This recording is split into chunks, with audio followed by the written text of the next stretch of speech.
Welcome to the Deep Bass Podcast, where we take a hard look at the element that makes or breaks games, the music. I'm Peter Thomas, and I'm joined by my co-host, Cody Haltom.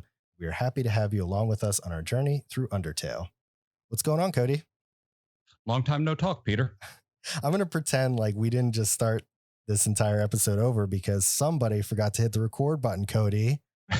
Hey, you're the one with the mixer, not me. I know. But I said this before and I'll say it again. I'm very excited about this episode, but not as excited as I am about having our guest here, Bridgette, a.k.a. Brooklyn from the block. How are you, Bridgette? Hello, guys. Again, it's lovely to be here. I know. I cannot believe I forgot to hit that damn button. It happened. I know. It's human error. We're 17 episodes in. This is the first time I forgot to record. I think that's not too bad of a track record. I think it's given every a good conversation. Yeah, I know. Given every other technical issue that we've endured since we started this, it's shocking really that this hasn't happened like episodes ago. I agree. I feel like I was super nervous in some of the earlier episodes, and now that I'm not, I'm getting comfortable, and now I'm forgetting stuff, and that's not okay. No, get good, Peter. At least I remembered to check everybody's audio so that we can all sound beautiful and wonderful when this is all done. Thank you, I guess. But I digress. Today, we're here to talk about some Undertale, and this game is amazing. I feel like I used up all of my good stuff when I wasn't recording, and now I'm like, what did I even say to start this? But it is a phenomenal game, very quirky, and we have Bridgette on here to talk about it because she's a big fan.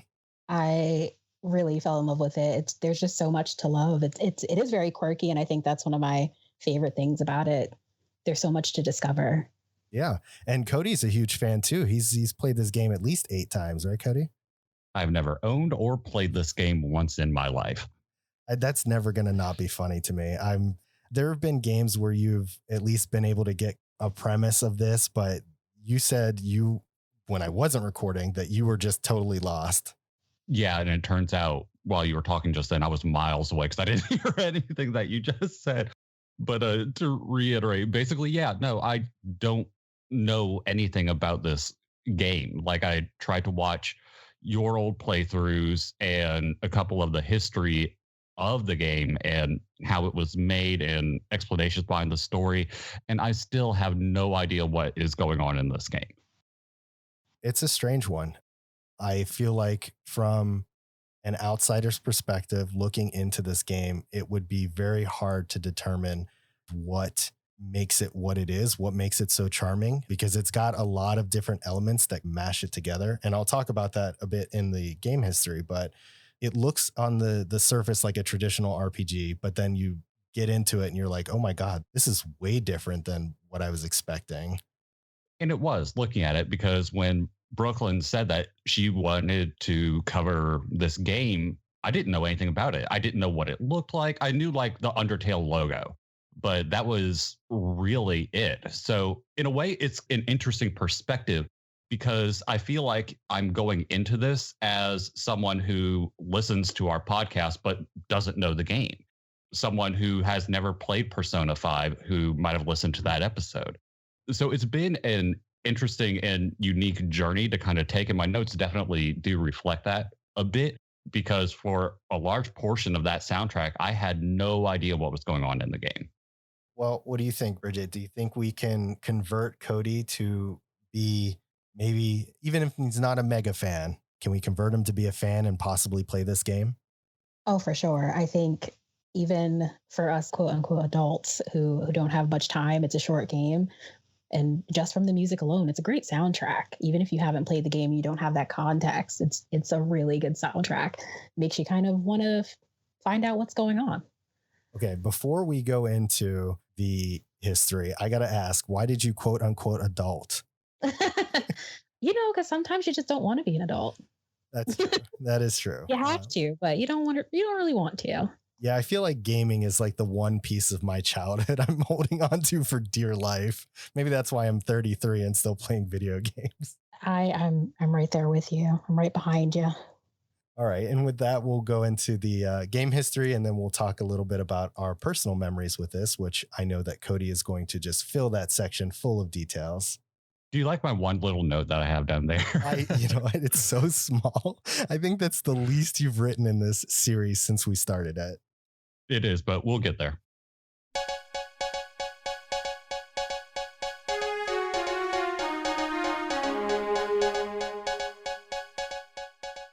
Undertale is a role playing video game created by indie developer Toby Fox. The player controls a child who has fallen into the underground, a large secluded region under the surface of the earth, separated by a magic barrier. The player meets various monsters during the journey back to the surface. The combat system involves the player navigating through many bullet hell like attacks by the opponent. They can opt to pacify or subdue monsters in order to spare them instead of killing them. These choices affect the game with the dialogue, characters, and story changing based on the outcome. Outside of some artwork, Fox developed the entirety of the game by himself, including the script and the music. The game took inspiration from several sources, including The Brandish, Mario and Luigi, and Mother, Touhou Project Moon Remix RPG Adventure, and British comedy show Mr. Bean. Originally, Undertale was meant to be 2 hours in length and was set to be released in mid 2014. However, development was delayed over the next 3 years. The game was released for Microsoft Windows and OS X in September of 2015. It was eventually ported to everything except for Xbox all the way through 2018. The game was acclaimed for its thematic material, intuitive combat system, musical score, originality, story, dialogue, and characters. The game sold over 1 million copies and was nominated for multiple accolades and awards. And I will say that whenever I pulled up some of this information to create the history, I did see the accolades and awards section, and there were a ton. And there had to have been at least 20 or 25 different awards that this thing was either nominated for or won. I mean, it's kind of easy to see, even though I didn't play the game, like seeing it and especially listening to the soundtrack, I can get why people jumped on this game as hard as they did. We'll go ahead and kick off our memories and our first exposures, and we'll start with you, Bridgette. Tell me about your first experience with Undertale and what got you into it. Yeah, I think at the time, everyone was talking about Undertale and it was just everywhere. It was all over the internet. It was all over Twitch. And I thought, just looking at the characters, wow, this is cute. This is adorable. The little pixel sprites and really taking it back. I didn't understand what the game was, but I remember, Peter, you were playing it in stream and I got to know what was going on a little bit. And I was like, okay, I think I want to play this game. And you actually gifted me a copy that I got to experience for myself at the time. And it was perfect timing because there were so many things happening in my personal life. And it was just like the best. I had so much time to just escape and really dive into the game. And I was really interested in the art style at first and the design because it gave you this old school feel. But once you get into the game and you see how much of an RPG it really is, and for anyone who knows me, knows I am a huge fan of RPGs. It's just so unassuming. The storyline is very unassuming. It keeps you guessing. There's so much to uncover. The music is fantastic. There's so many Easter eggs, which everyone loves a good Easter egg. And it just shows how much effort and care was put into the game. Honestly, how could you not love it? I agree 100%. Cody, how about you, man? What's your history and love behind this game? Tell me a bit about that. I have no idea what this game is. Literally the only line he has written. I'm going to put that in the Discord because, like, just out of context, and people are going to be like, what the hell? It's amazing. Okay. I'm going to just go into mine then. I honestly do not remember gifting you a copy of this at all, Bridgette.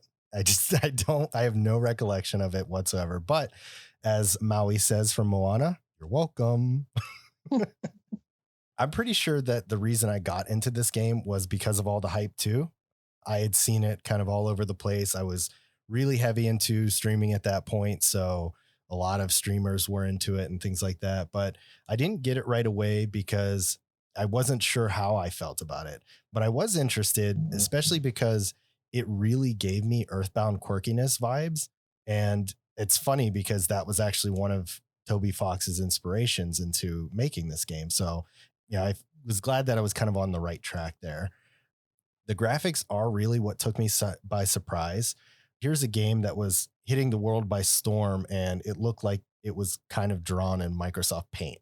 I'm exaggerating a little bit there, but it was wild. I did end up picking up the game and streaming it, as Brooklyn said. I just don't think I was really prepared for what I was about to play.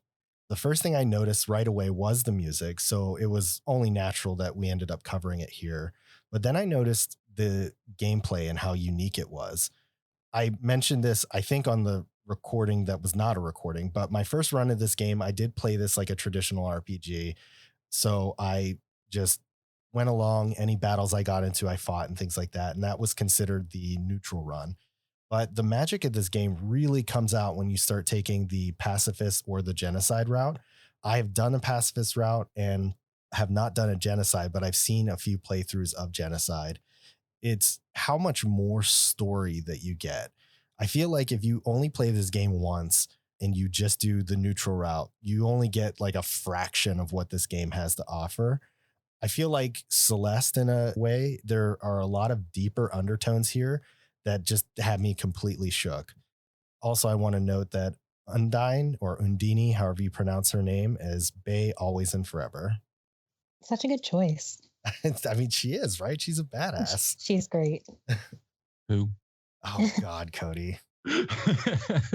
I do think that I saw her at least once early and whenever I was watching your video. So I'm vaguely familiar, but yeah. I'm going to have to, if you decide that you are interested in this game, I'm going to share my Steam library with you so that you can at least experience it once. You've got to. Well, here's the thing about it is that I love indie games and just as much as I do, the big AAA titles. There's just something so unique about a lot of them that half of this game really speaks to me and half of it doesn't. The dungeon crawling puzzle aspect and the comedy and the quirkiness, that really speaks to me. I want nothing to do with that combat system though. It doesn't look fun. Even if I am taking the pacifist route, it still just doesn't seem like something I would enjoy. For example, God, what's the name of it? Earthbound. I cannot get into that game despite how many times that I've tried because of the combat system. Are you sure you like RPGs?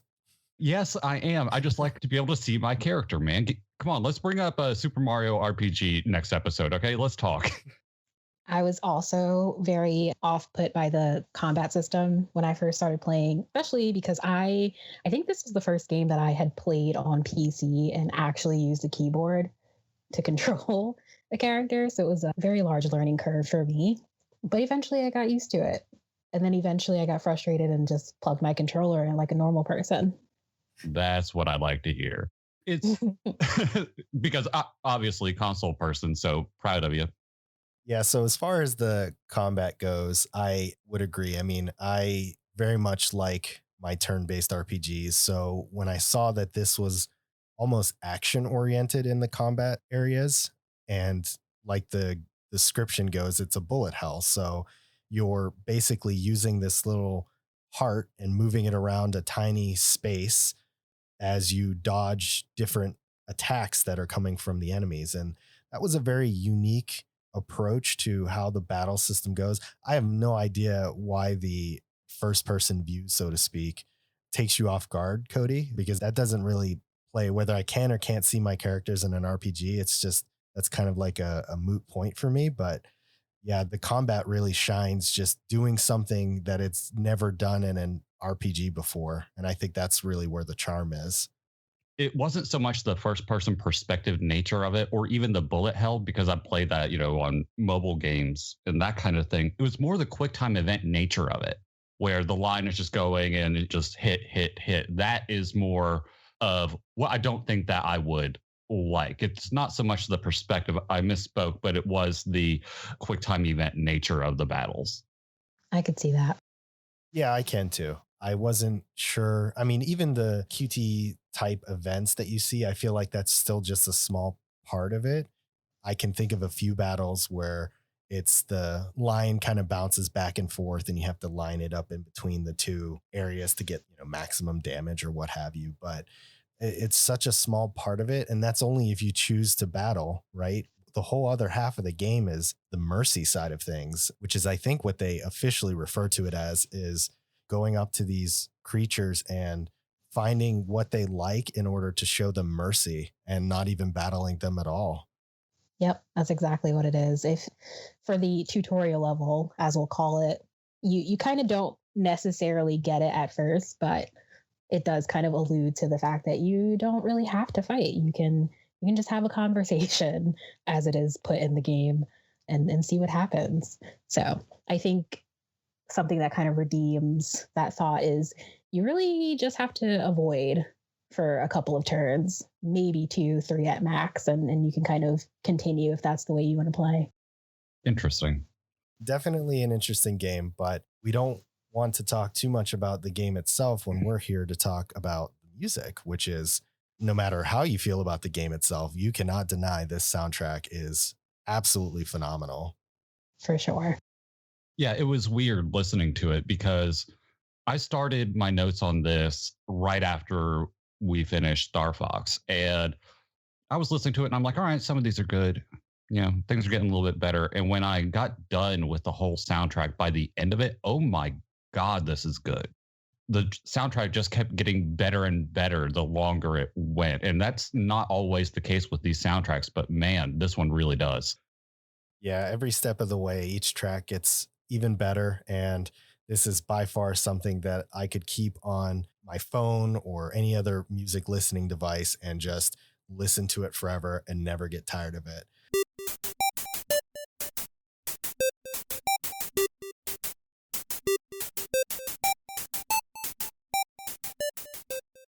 So I don't want to keep everybody waiting too much longer about that. We're going to go ahead and kick off our music lists, and we are going to start off with our guest. Bridget, why don't you go ahead and tell me what your number 5 is? Absolutely. My number five is Dummy. This song is just fun. It's one of those songs where, if you are listening to the soundtrack for the first time, you're just like, where does this fit in? But it's fun. It calls you back to the initial ghost fight, which is in the very first level for people who may have just played that first section and not played ever again. And it just ramps it up. It's very jazzy. It's immediately a song that's going to make you bop your head or tap your feet. I really enjoy it.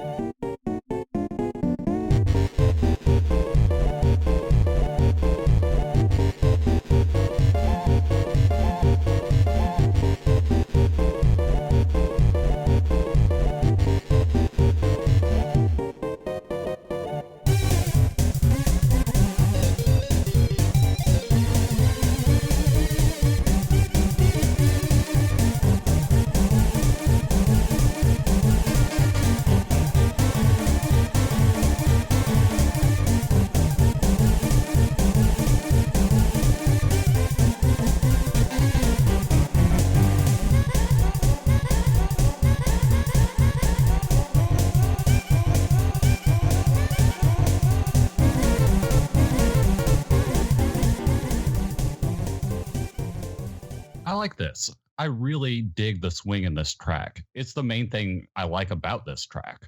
Holy cow, the bass is so strong at the start, though. It's almost overpowering. So I'm glad they turned it down for the rest of the track. This is a good pick and a very unique track. I wasn't expecting it. This track, when I was listening to it, was hella groovy. It was pretty early in the game, and I remember the fight with the dummy being very bizarre, but it's also early enough that I didn't remember this track being so good. Is also one of the earliest fights that really showcases how quirky this game can be, because you see a guy like the dummy and you're like, oh, this is really odd. Is there something wrong with the person who made this game? But this song itself sounds like something out of I think it's a 50s club or something like that. My Mm. generation itself might be wrong, but it sounds like one of those like iconic generational songs that you'd hear out of a nightclub or something. Like something that would play in a bar in Mad Men or something like that. Yeah, yeah. They have that little stand up there and the band would just be jamming their face off. Yeah, I can see that. Agreed. It's fun. All right, Cody, what is your number 5? Oh boy. This is Temi Village. I'm saying that's the pronunciation because that's how Peter said it throughout his playthrough. So if it's wrong, blame him. Thanks. You're welcome. I saw this when Peter played, like I just said, and I fell in love with these little guys. I'm not exactly sure what Temis are. They look like cats wearing wigs to me. This is the most adorable part of the game that I saw. These guys are very derpy in nature, almost like the Gorons in Zelda. One of them is watching a hard boiled egg waiting on it to hatch. While my first thought would be, what a stupid creature, this track makes me find it adorable and endearing. This track tells you everything you need to know about Temi, and Bob.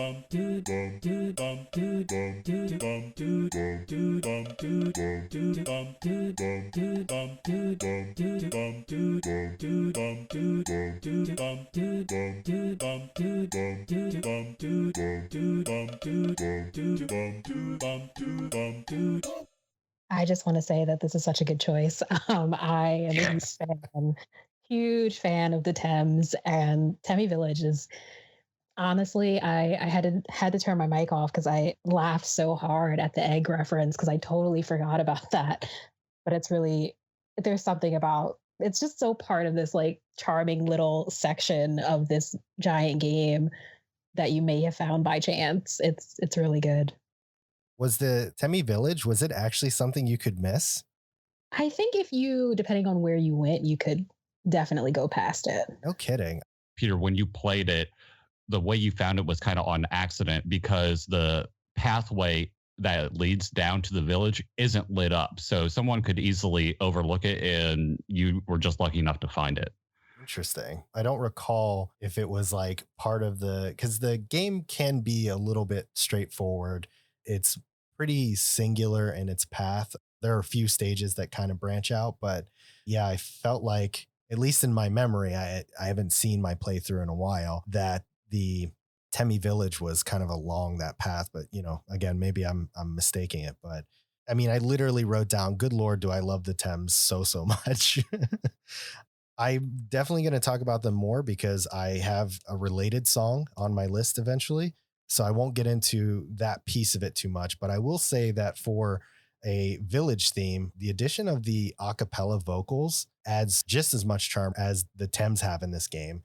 I don't know what made somebody decide to do that, but just hearing that piece, it fits so well with how quirky and weird these little Thames are. I don't remember hearing that.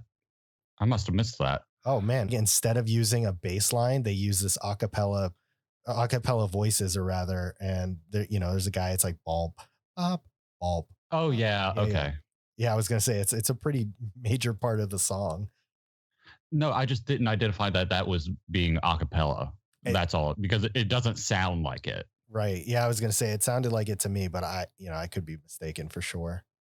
I think Us? it's a cappella, but like Cody said, it doesn't, you could very easily assume that it was just a part of the music and not a cappella. Sure. All right, Peter, what is your number 5? My number 5 is Sans. Sans is one of those characters where you take one look at him, or listen, I suppose, as you read his text and go, "Oh God, you are so weird, and I kind of love it."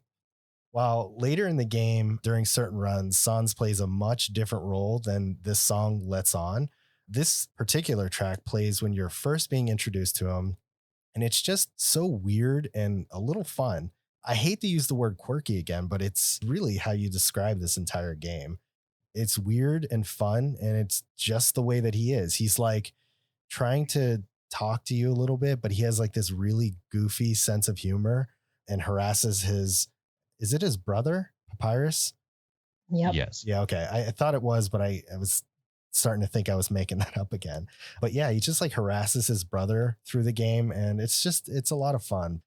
I'm particularly a fan of the sax almost taking on the role of the bass here. And how can you not love the use of the cowbell? We always need more cowbell.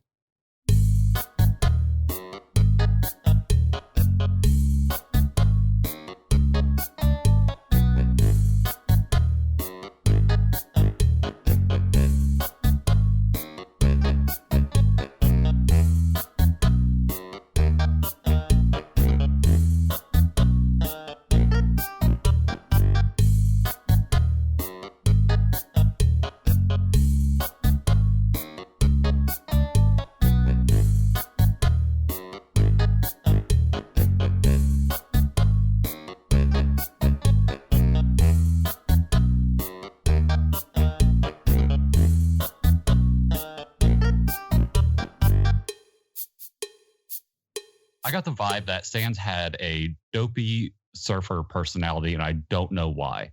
Maybe because this track gives me those exact vibes whenever I hear this.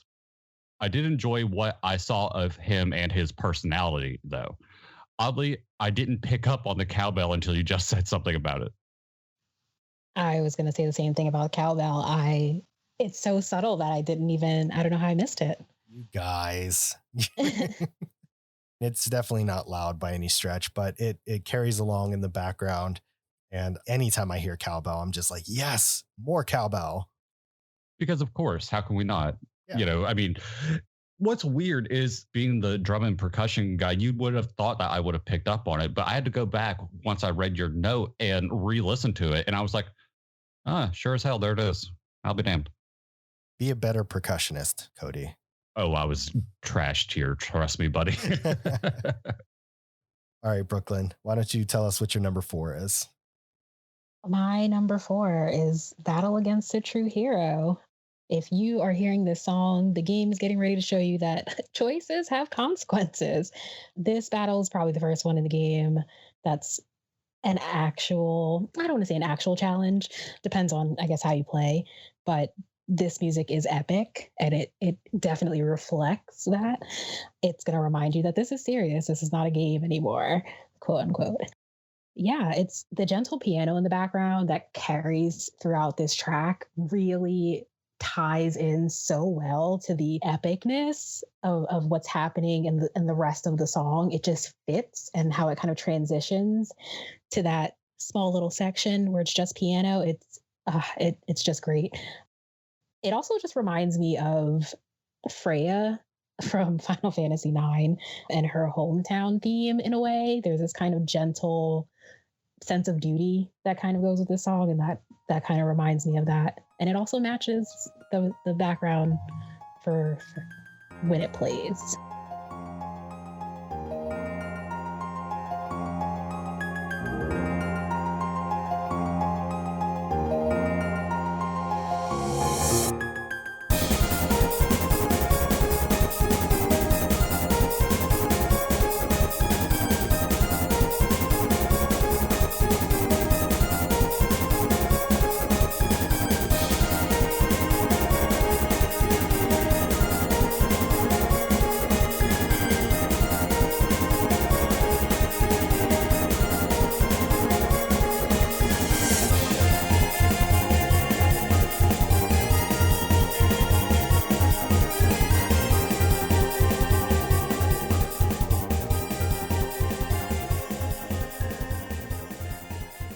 Can we just pause and do a Final Fantasy IX episode right now?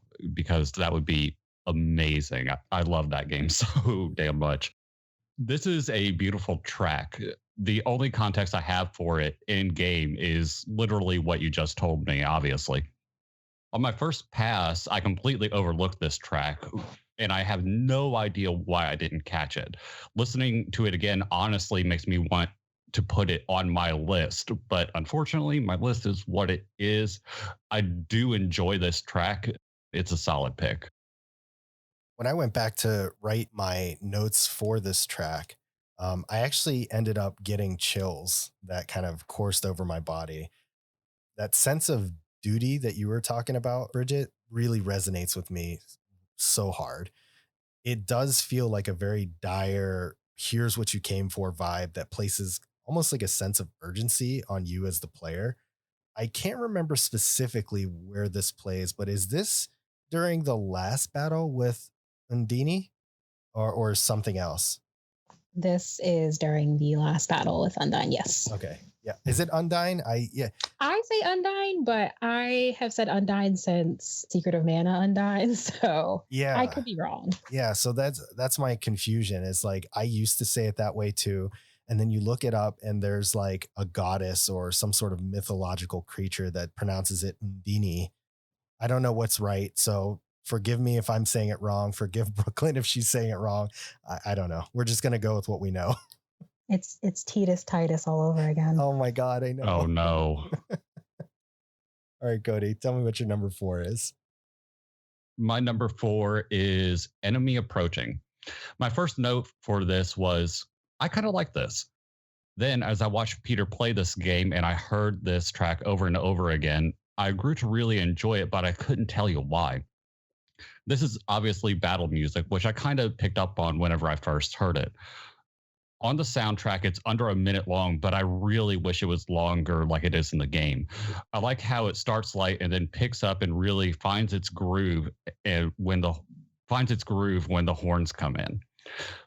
This is a track that everyone that has played the game has to have a fondness for.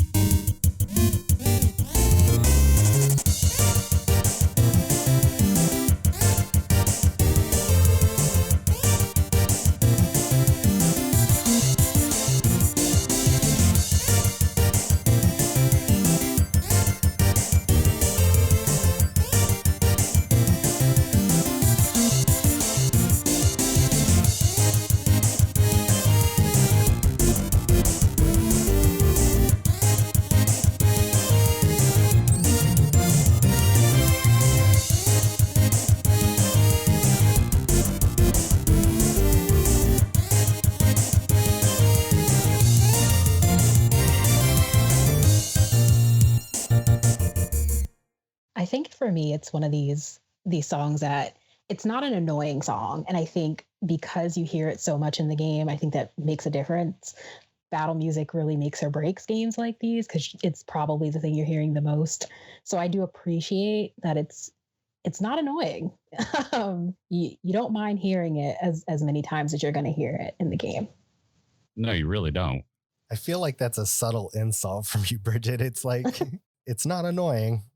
I don't hate it, which I guess says a lot because, I kept playing this game, but it's not a bad. I don't think there's any song on the album, on the soundtrack that I think is bad. But yeah, I think for this, because you hear it so many times, I think it's a little, that's why for me it's a little lower, but it's not annoying. I appreciate it. No, and like looking back and going over some of your picks and Peter's tracks, I wish that I had redone part of my list, but I have this thing where once I set my list, that is my list. Even if I find something later and want to change it, I'm locked in. So I will say that there are much better tracks than this, but I just like this one. I was laughing whenever we went over this because I'm like, leave it to Cody to not play a game and still find a way to put a battle theme on here. Get damn straight. But hey, at least it's not a boss fight, right? Nope.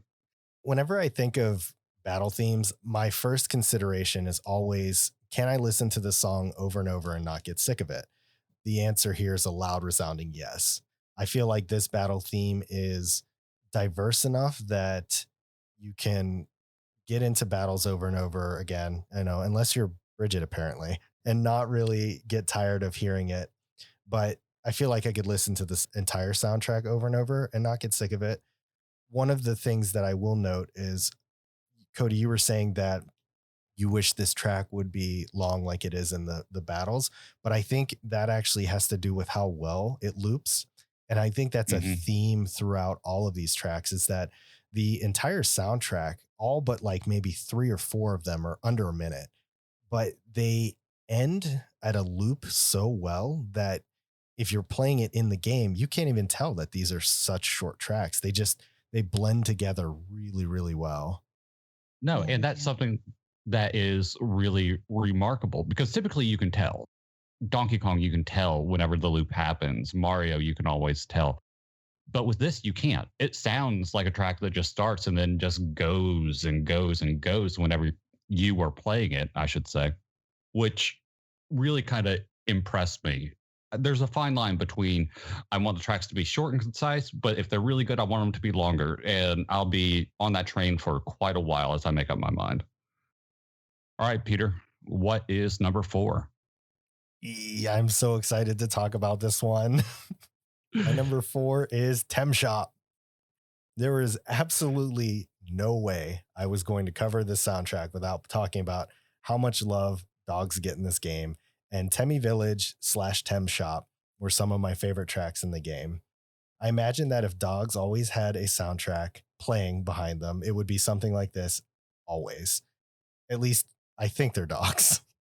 I know, Cody, you had mentioned that you think they're cats in wigs, which is hysterical to me because they kind of That's do. so funny. I know they kind of do look like it. I always thought they were dogs since there's such a strong emphasis on there's like greater dog and dog. What are they, Doge or something? There's a couple of different battles that have dogs in them. This track is a stark contrast from a lot of the songs in the game, sounding very arcadey and upbeat, and it's perfect with that adorable Tem just staring at you with sweet innocence. The track is as charming as the way the Tems speak. I do have one question. Are these dogs?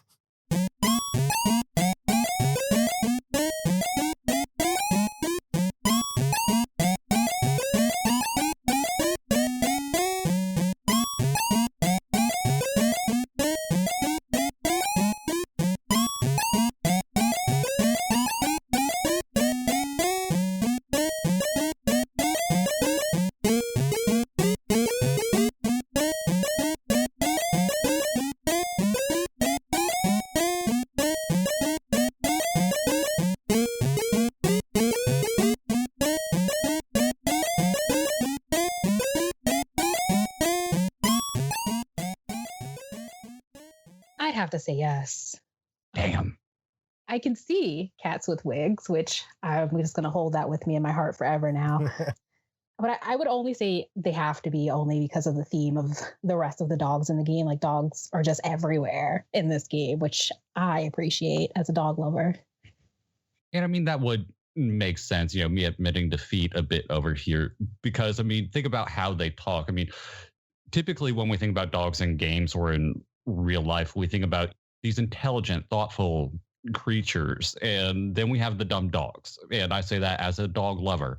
But sometimes dogs can just be dumb, little, annoying creatures. And the way the Thames speak really kind of sum that up. I think there's also, and my memory might be a little, I might be like pulling into the deep, dark precipice here, but isn't there one in the corner that if you talk to it, it's got like red spots on its face or something. And if you talk to it, it barks. I know exactly what you're talking Yeah. about. I'm actually looking it up right now, but because I think you're absolutely correct. It does bark Yeah. I mean, it's regularly. really pathetic and it's like, like a little yip in the back, but I feel like that actually happened. So yeah, 2-1, they're dogs. All right. I admit defeat. I already said it. You don't got to rub salt in the wound. Christ. You know what? Anytime I can take a win over you, man, I get beat up in the Discord. So I've got to take them while I can get them here. Trust me, you're going to win this episode. I know I have some trash picks this week. So We'll see. We'll see. Anyways, Bridgette, why don't you tell me about your number 3? Sure. My number 3 is Save the World. It's interesting because, I mentioned before I'm a huge Final Fantasy fan, and one of the great things they use in that game and very, very well in this game is leitmotifs, which is basically just a carrying theme of music that kind of has to do with a certain character or a certain theme that kind of is used many times in the game. And this game does it so well, and this song is one of those perfect culminations of that. It's really a connection when you're listening to this song, especially if you've played the game. Obviously, a little bit more if you have played the game, of this character, and calls back to the very beginning of the game. And it just works really well. The guitar vibe of the theme itself, the background as you're listening to it, the drums really pull together, and it really feels like, yes, I am saving the world right now. It just comes together really well, and it just makes sense.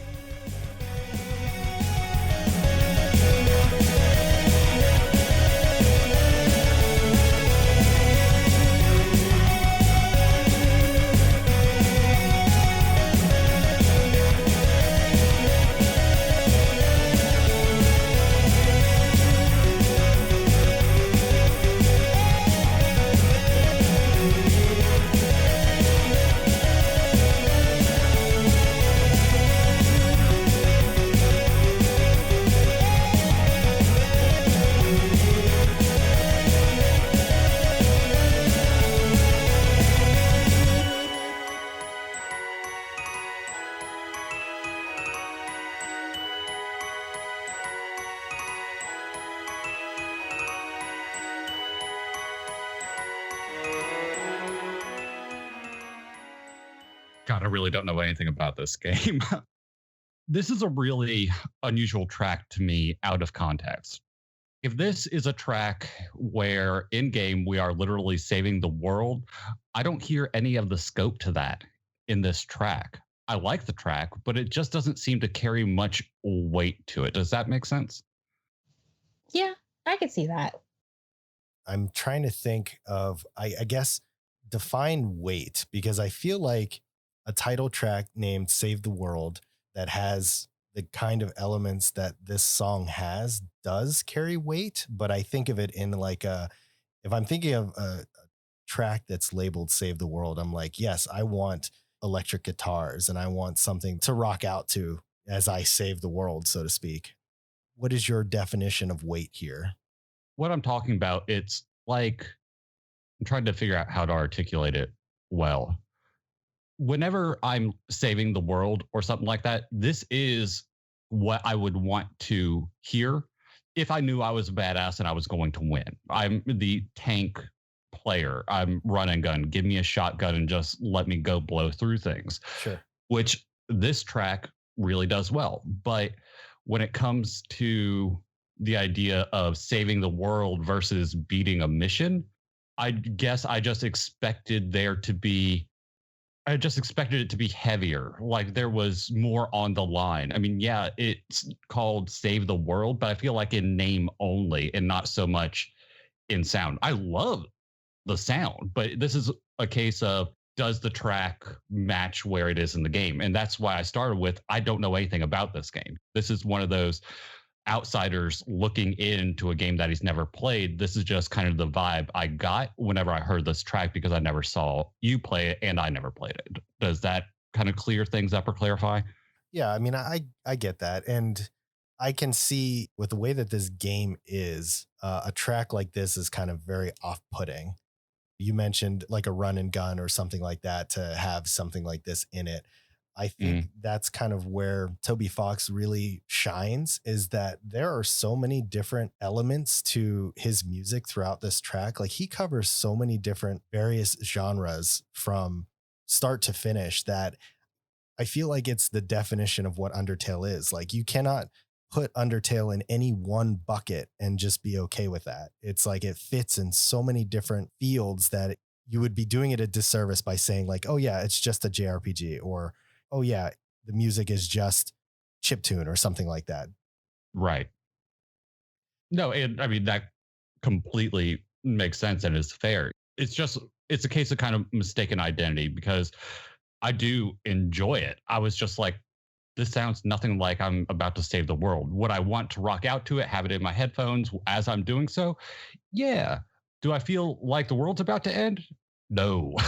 But that's also the style of his writing, like you said, from the music down to the actual story of the game. I mean, you're right, it's all over the place. So this is on brand for this soundtrack, but just out of context going into it, those were just my thoughts on it. But don't get me wrong, Bridgette, I love the track.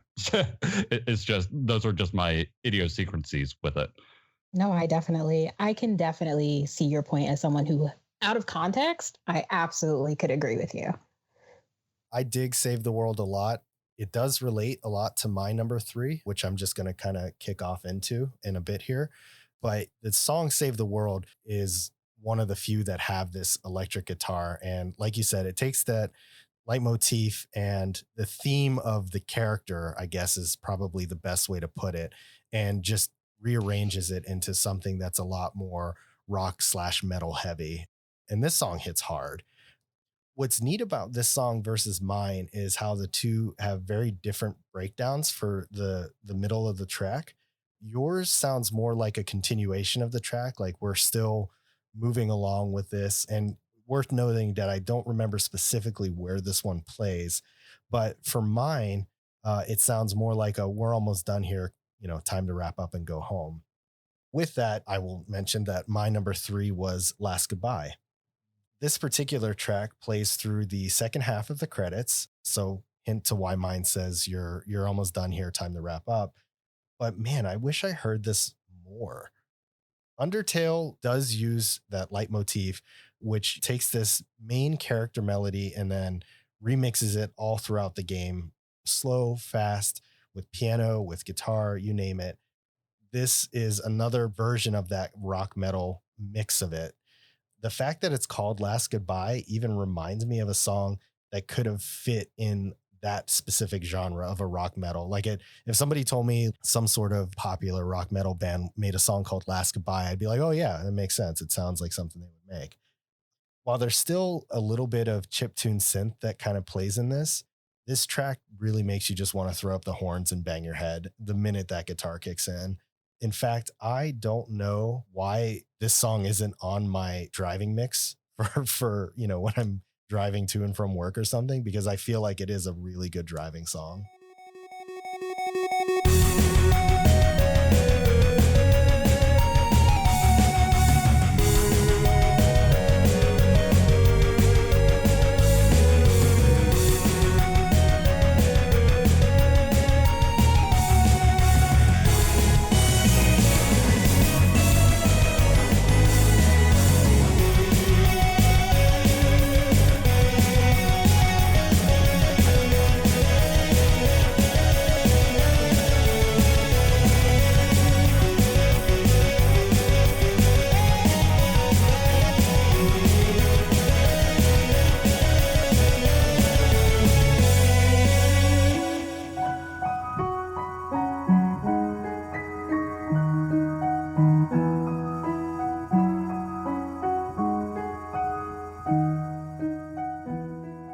It's funny that you should say that because I only have one note for this song. I mean, obviously, I do enjoy it because it has all the notes of rock and metal, which is as on brand me as you can kind of get. But my only note says, why does this remind me of Mario Kart? Because it really That's does really sound like it could be in. I know. The fact that you brought up the driving and whatnot. Yeah, that was my only note is why does this remind me of Mario Kart? Because it does sound like it could go in a Mario Kart game. And that's just how good it is to me. I agree. I could see that. It is very good driving music, but don't actually drive like that, PSA. But I love the piano in this song. I do love, I love me a good leitmotif. So that is a big part of this song. And it does feel like this is it. But that piano breakdown in the middle really gets me. Yeah, it really does feel like it's closing up shop. I mean, even though shortly after the piano, the metal guitar comes back in. It just comes right back your in. face again. But Hey, don't knock it now. yeah, it does. It feels very much like I hope it never is the last goodbye. I hope that Undertale is around for many, many years to come and many generations get a chance to experience this game. But yeah, it's a good track to close out a game with. Do you guys think that they will ever make a sequel to this? Or do you think this is just going to be like a once and done? They did something similar called Deltarune, but it is Hmm. not a sequel, right? It's just like It's a nod. it's more of a, what would I say? I would say it's definitely more of a nod, more of a spiritual successor in a Yeah. way, not a sequel. There are definitely obviously themes that are the same, but yeah, Yeah, Okay. still haven't played Deltarune yet. I've only dabbled in it a little bit. All right, Cody, what is your number 3? My number 3 is Spear of Justice. This has to be a boss fight. When this track starts, it's powerful from the very first note. It just punches you over and over again with these epic notes, and I just can't get enough of it. There's another track that is almost identical to this one when it starts. However, the reason why I picked this track was this one ends with some trumpet and the other ends with some piano. The trumpet just adds so much more to this that keeps our epicness going throughout the track. There are more beautiful tracks on this soundtrack, but this track just hits me differently, so it's going to be put on my list. That sense of urgency from that first note that you talk about, I agree. It's really, as far as, it's definitely a boss fight, it's, you're definitely, there's something epic happening here. There's something on the line. It really pulls you in. And it's not in a way that's cringy or annoying. And it's like, I hear that note again, but it really, you want to keep listening to it. Okay, so it is a boss fight. I wasn't just wrong on that. No, I mean, you were correct in the vibe of the song. All right, cool.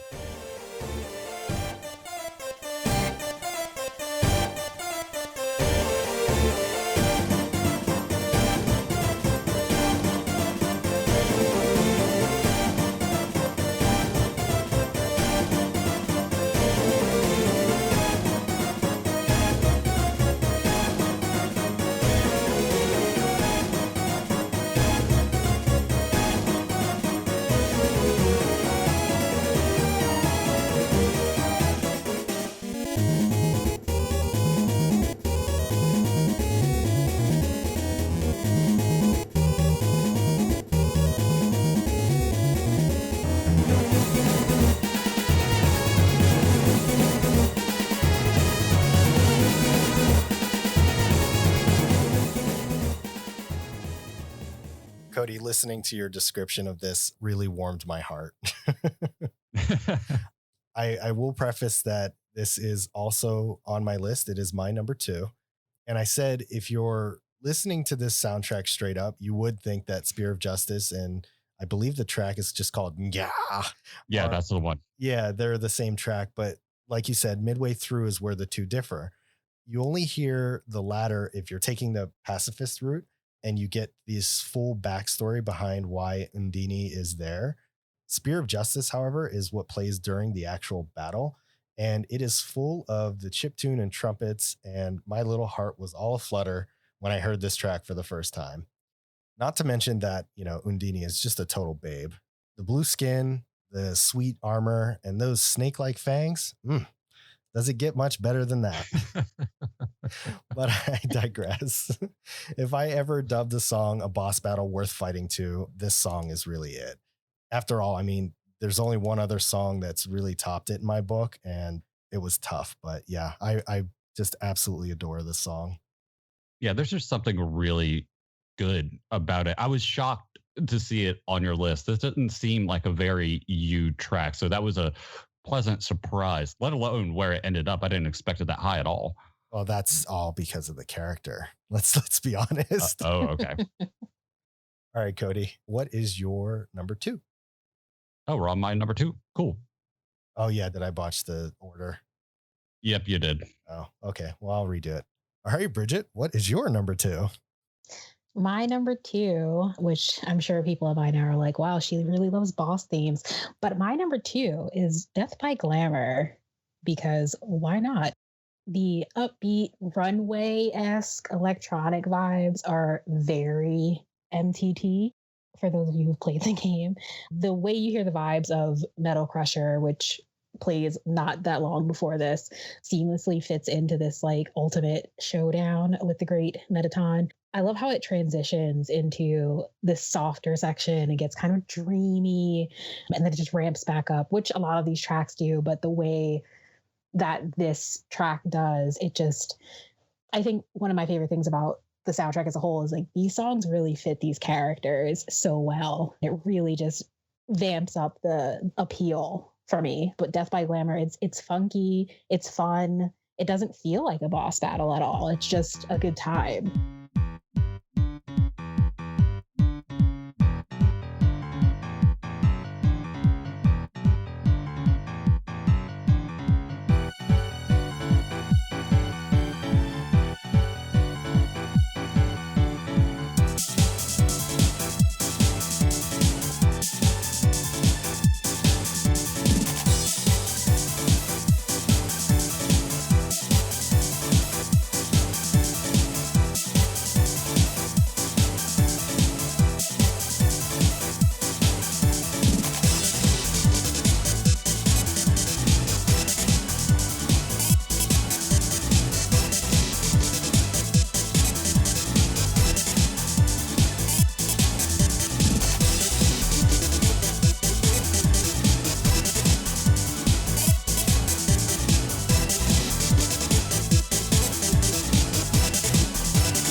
I have no idea who this guy is, obviously. I don't think I ever saw him. Maybe I should actually play this game so I can get better context of everything that you guys are saying. This track has some energy, man. Holy cow.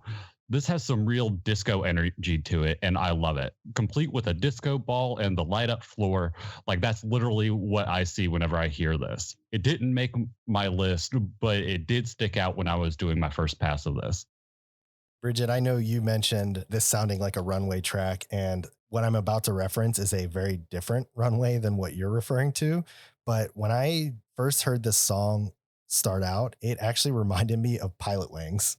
There's a track on Pilot Wings that plays whenever you're doing the rocket belt, I think it is. But the two of them start off very similarly. And if you haven't heard it, I would urge you to take a listen and hear what I'm referring to. But as you keep listening, this electro synth thing comes in, and I'm just like, oh, I really wasn't feeling like dancing, but hey, look, there goes my feet. This was another track that I really couldn't place. But as I was writing notes down for it, I was thinking, is this the first battle with that TV set? So I'm glad I was close. All right, Cody, what is your number two? My number two is Hopes and Dreams. Once again, I have zero context for where this plays. I need to know what anime intro they pulled this from because that's exactly what this track reminds me of. I'm noticing that I like tracks that start slow and pick up pace, which is certainly what happens here. Where some of my other picks in the past do it slowly, this track goes from 0 to 100 in a second. It starts with some very light violin, and then 21 seconds in, this track just hits you with some killer electric guitar that doesn't quit. My initial notes for this were just, this is a jam. And that's really just a great way to sum up this track for me. It's a jam.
huge fan of the strings in this song. They just flow, they just fit so well.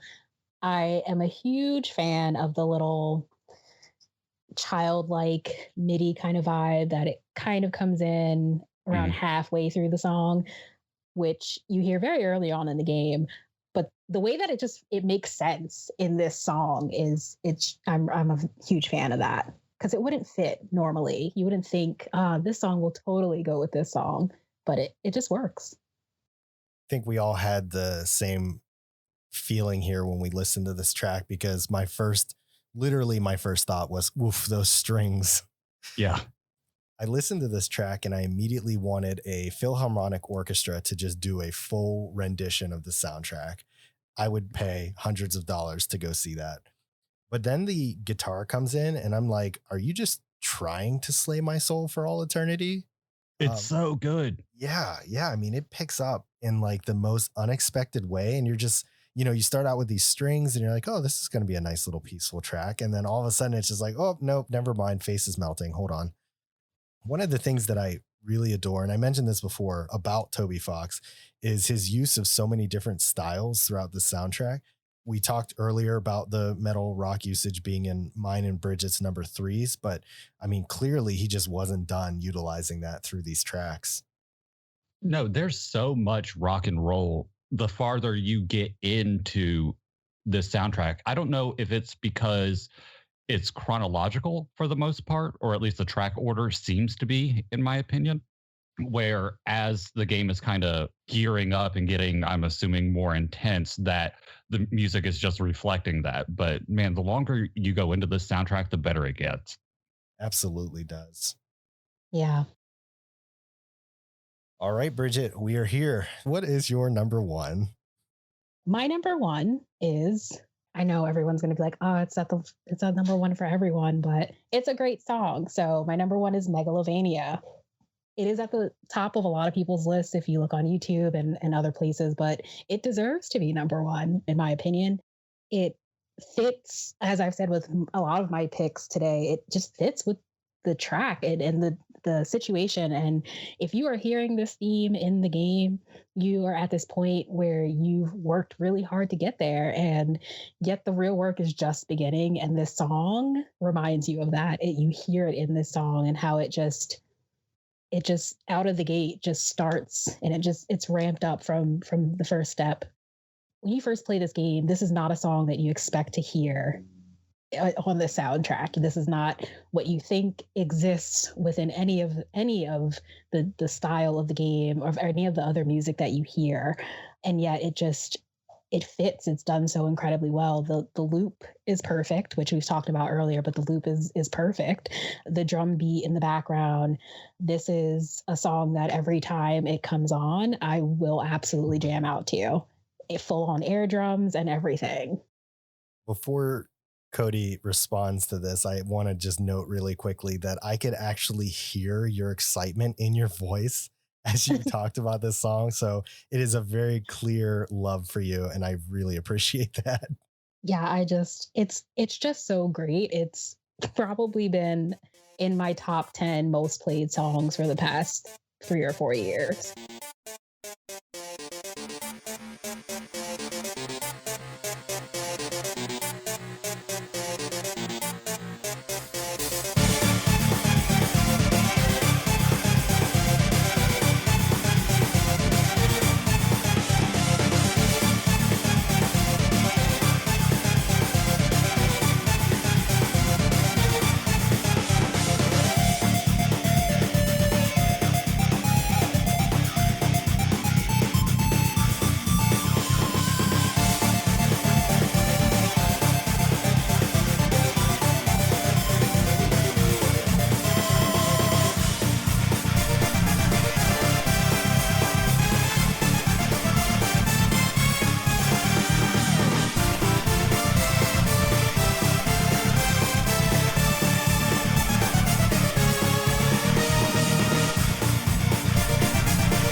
will be completely honest.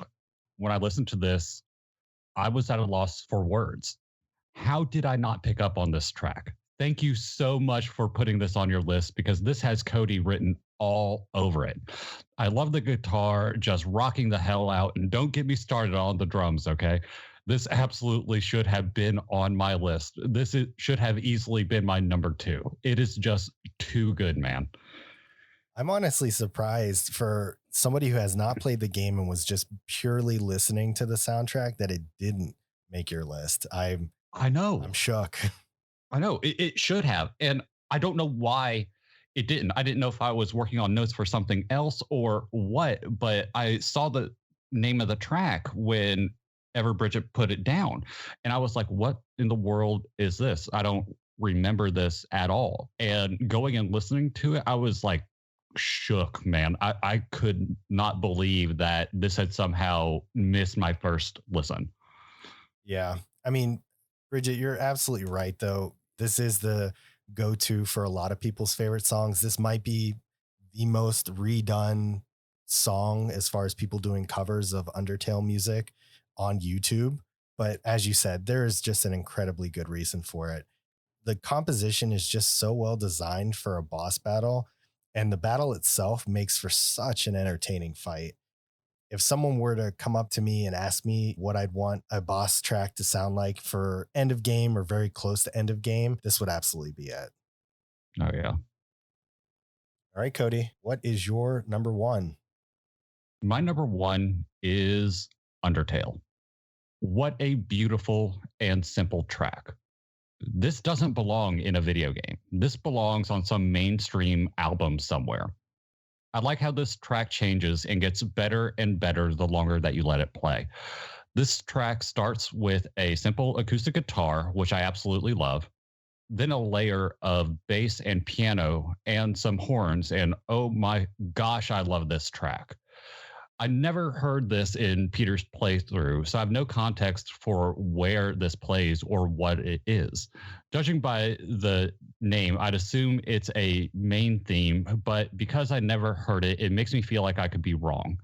It's a simple track, but honestly, I think that's part of what draws me to it. This track shocked me by how great it was. I am genuinely in love with this track.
It is an amazing track, and it is on my list as my number one as well. Congratulations, Cody. We did it yet again. I know. As soon as I saw your list, I was like, here we go again. I know. It's like just this reoccurring theme. I'm not really sure if it'll ever be different. This track is the longest track that we put on our list, and it might be the longest on the soundtrack, period. But would you believe for the life of me that, and maybe that's why, is because it's not my playthrough, but I cannot remember where this was in the game at all. I was going to say I should have watched my playthrough again, but clearly it wasn't there. So, yeah, no clue where this actually plays. But even without knowing the context of where it is, we hear a song again that's used throughout the game, but this time it's slowed down, way down into an acoustic, almost folk sounding track. Mhm. You know, just to kind of reiterate a little bit on what you were saying, Cody, it starts with the guitar, then shortly by the piano. And then as the track continues to play, it just keeps building on that, throwing in new instruments along the way. I did write down that I hoped Cody appreciated those hi-hat hits before those epic bass drums boom and give off some serious depth to the song. You know I did. Yeah, I mean, it was just gorgeous. And I could go on, just hashing out all the different instruments that continue to play through. But instead of doing that, I'm just going to let everybody listen to it. The flute midway through the track, how it just kind of everything else just kind of cuts out and it's just that flute before it gets into the hi-hat and the drum.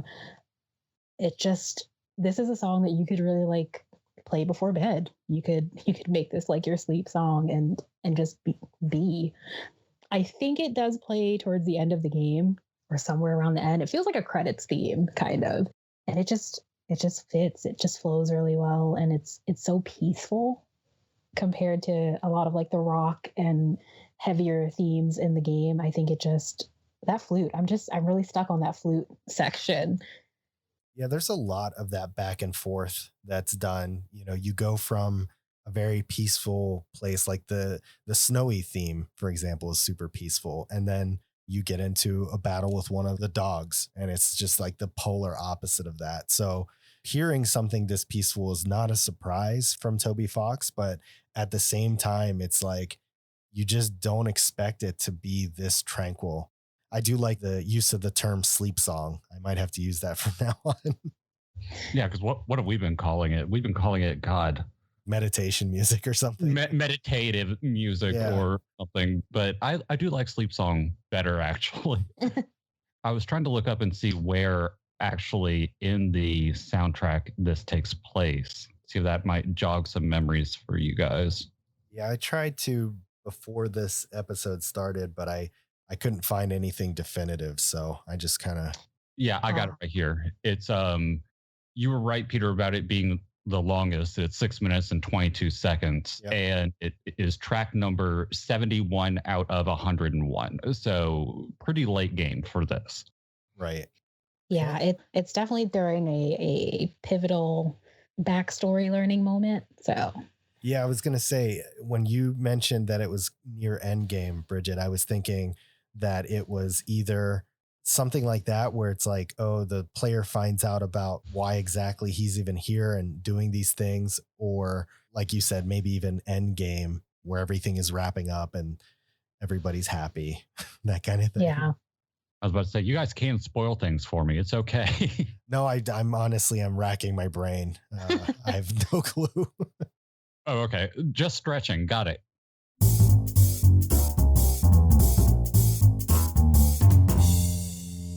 All right. And that is it for our list, guys. We made it. Yay. Ooh. It's probably easy to hear throughout this, but very easy to love this soundtrack. Very easy to love this game in general. It's such a treat to play. I'm glad that it exists and it's available for everybody to try. And one of those games where I'm like, if you even have an inkling of love for RPGs, you really should give this a whirl. Because, or even if you're a potential game developer, I feel like if you want to see something that really breaks the mold on a traditional style of game, play this game. This will give you a lot of inspiration. And it's very simple for something that's so complex. It's a very complex game. On the surface, it doesn't seem like it. And I think I know we've talked about its quirkiness, we've talked about its charm, but those things are there. You know, there are not many better words for this game.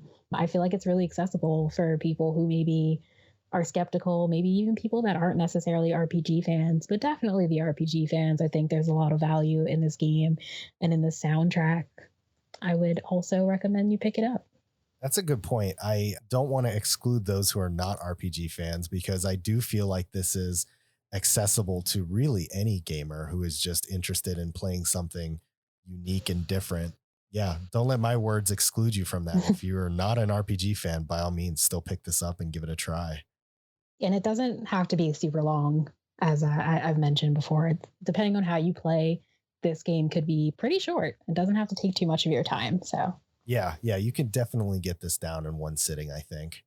Yeah, I would call this RPG light, really, because I mean, you do have a level system, but it doesn't really do much. It's more of an adventure game than anything else. One thing I did want to kind of note on, because we were talking about, some of the depths of the soundtrack and some of the mechanics, but the story in this is just so deep. I think, and you guys correct me if I'm wrong, but you actually do have to do like one run of each different type to actually get the entire story. Is that right? I would say you can get a large majority of the story without doing the genocide run. However, a lot of people do it. It's the challenge. There is some more story to doing that run. And the way the game's mechanics work, depending on how you play, I think it's worth looking into all three runs. But I also will not tell anyone how to play the game. I think it's meant to be kind of played the way you want to play it the first time. And then you kind of decide, I don't have to fight anyone. And then you kind of go down the pacifist route. Or you just say, I'm going to kill everybody if that's what you're into. No, whatever I play personally, like I'm very much like Peter. I do a run where I play how I want to play, then I go the good route and the bad route. If there is like a morality type issue to it, just to kind of get, if not the story, just the experience of it. That's something that we had talked about when we covered Fable. So that's a very me thing to do, and something that I probably will do if, and big if, I ever get around to playing this. So, morality is an interesting topic for this game because I don't feel like they actually punctuate this game by saying doing the genocide run is necessarily bad or doing the pacifist run is necessarily good. Much like what Bridget said earlier, your choices have consequences and everybody reacts to those choices differently. So some people love the fact that you are showing mercy to all of these creatures, and other people are not very happy about it. Yeah, it's very interactive in that way, which I appreciate. So it's almost like on a character by character basis. Yeah, it's trying not to blanket you like Fable does, right? I mean, I love Fable to Right. death, but there is definitely no clear line of good or evil. It's just what you do directly affects those around you for good, bad, or indifferent. Oh, interesting. Yeah, it's a deep game. I'm surprised at how much thought and effort was put into all of that. And the only reason I would say that the genocide run is maybe something that they are trying to lean against you doing is just because A, it's brutally difficult, and B, you have to really go out of your way to make it happen. Yeah, I mean, like way out of your way. out of your way. Yeah. The premise behind that is you have to kill everything in sight. And that's not just running into your usual battles and killing them.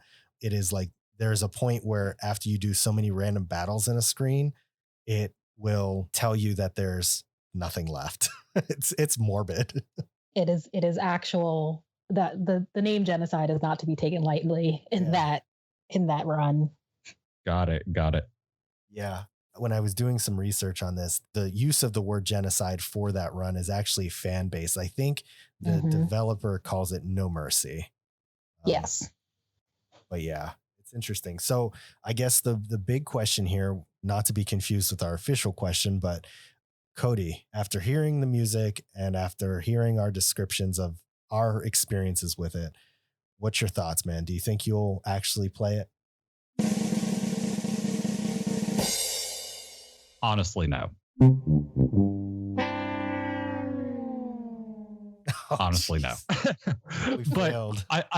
I will say that everyone should listen to this soundtrack because it really, really, I can't stress how much it caught me off guard. Because, like I was saying earlier, it starts just okay. And then, you get down to the end of the soundtrack, and I wanted to put almost every song on my list, and you just can't. This is something that I'm glad people are going to be listening to some of the better songs that we're putting out there between the three of us. But for all the songs that we have here, there's so many more that are so, so good that we just didn't talk about. Yep. That's true. There was one other thing I wanted to note, and then we'll get into the question of the episode. I had to laugh when, Cody, you were talking about battling and getting experience in the levels and stuff, and you were like, it doesn't really matter in this game. And I'm over here chuckling. I also laughed, and Yeah, I I was know just you like, were "Ah." too. That's Proof I know nothing, okay? it's one of those surprising elements of the game. On the surface, no, it does not do anything for you, but it does mean something actually quite important throughout the game. So Mhm. That's not something that was translated via YouTube. So my apologies, everyone. Foot in no, mouth. you're good. Which it's good. I think it's a small blessing to still have some sort of going in blind with any game these days. So Yeah, I mean, it probably goes without saying if you're listening to a podcast that talks about games in detail like we do, you're going to get spoilers. But yeah, if you have any interest in keeping the charm and surprise of this game, don't listen to this right away. yeah, I think we tried to be as little spoilery as possible.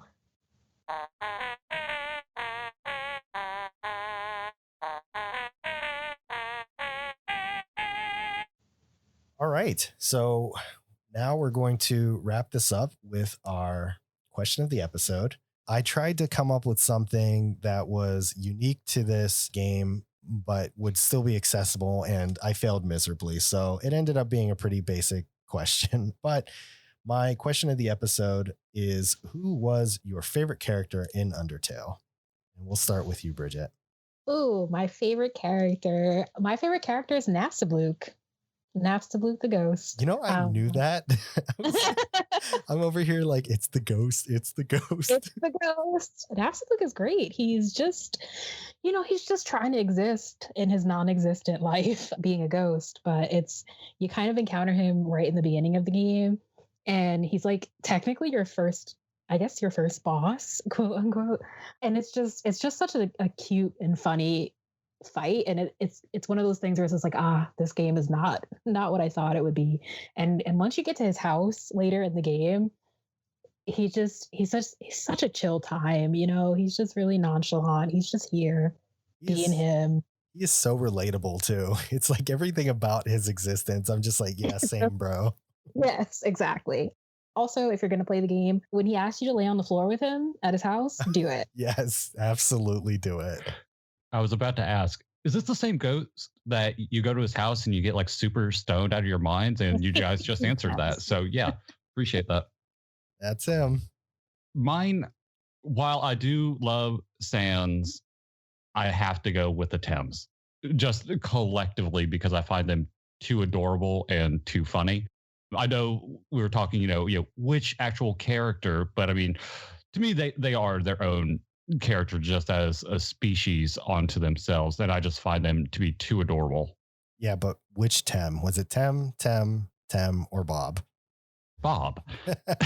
Of course it's Bob. That got such a actual chuckle out of me whenever I was watching it. It was too good. Yeah, those Tems are pretty wonderful. It probably goes without saying who my favorite character is, but it's obviously the main player. No, I'm kidding. It's No. no, it is Indini through and through. I remember playing through this game, and when I first ran into her character, I was just like, this is amazing. The portrayal of characters in this game just not being your traditional style of characters that you would run into makes all of them really charming in their own way.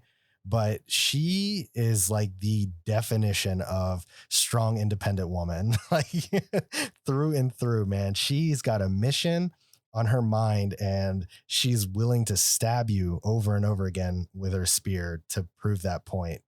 I like everything about who she is as a character. And if you get a chance to play multiple runs and get that long segment of her story, it's really awesome to get to know her a little bit more. Yeah, she's great. And the Thames, also fantastic. Everybody's got to love the Thames. You just can't not love them. Yeah, I might actually replace the intro song to the podcast and just put the Thames song in there. People would be so confused. They would be. They'd be like, are we still listening to the same podcast? Like, yeah, just same garbage, different intro. That's all. Temified. This episode is the more expensive one. Oh, Tem Shop. Yep. Oh, and what was the last one? Pay for college or something like that? Yes, that's my favorite one.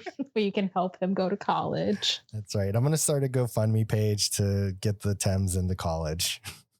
It would work too. That's the sad thing. It would. I would just make all those proceeds donated to Toby Fox and be like, here's your Tem college fund. I wouldn't be surprised if that's already happened the way that fandoms work. Might be right. All right. That is it for us today. We hope you enjoyed Undertale. More than anything, Brooklyn, we were so glad to have you. I realized I interchanged your name like 3 times to this episode. So hopefully, and that's okay. Nobody's confused, but it's weird because it's like I try and use the first name for the episode, but then I know you as Brooklyn and my life is a lie. It's cool. It's the fun thing about that is that's why my internet name is Brooklyn Bridge. That's right. So it works. But yes, it's been a pleasure having you. I'm so glad you were able to join us for this episode. Thank you so much. Thank you guys so much for having me. This was a lot of fun and I really enjoyed it. If anybody is looking for where to find you and talk more about Undertale or other games, where can they do so? Where can you find me? So I am usually on the Twitterverse. You can follow me at Brooklyn Bridge. It is shortened, so I will spell it out. BKLYNXBRIDGE. I am usually on Twitter all day, even when I'm at work. So you can feel free to hit me up there. That's right. Go shout her out, say hey, and tell her how much you love this episode. She will love you for it. I will. And Cody, as always, it's a pleasure to have you, even though this is by far the most unknowing you've been through a game of ours. I'm glad you stuck through it and hung out while Brooklyn and I fangirled over here. No, it's totally okay. I felt like I was the guest on the podcast this time, between the two of you knowing so much and me knowing absolutely nothing. Like I said earlier, I feel like an audience member just kind of like sitting in the room watching the sausage get made. So no, I loved it. Brooklyn, thank you so much for joining us. Means a lot. And hopefully we'll get you back on here for another great pick. I will be down for it. Thanks, guys. If people keep joining up in the Discord and picking Cody songs over mine, Cody's going to be a permanent guest. Yeah. Oh, shut up. All right. That's it for us. Thank you again so much. Oh, if you're looking to answer the question of the episode, you can reach out to us on Twitter and answer it there at Deep Base Podcast, or you can join our brand new Discord where everybody loves Cody more than me. And you can find that over at discord.deepbasepodcast.com. And we will see you in 2 weeks for our next game. Thank you guys so much for listening, and we'll see you next time. Have a good one. Bye. Bye, guys.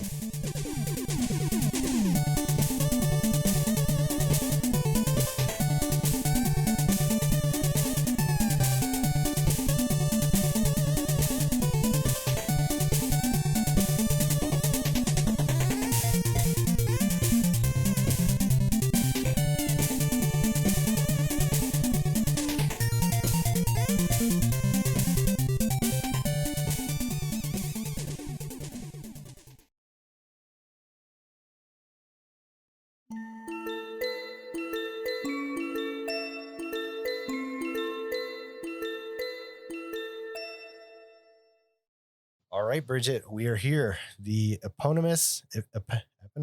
Whoa. What is the eponymous?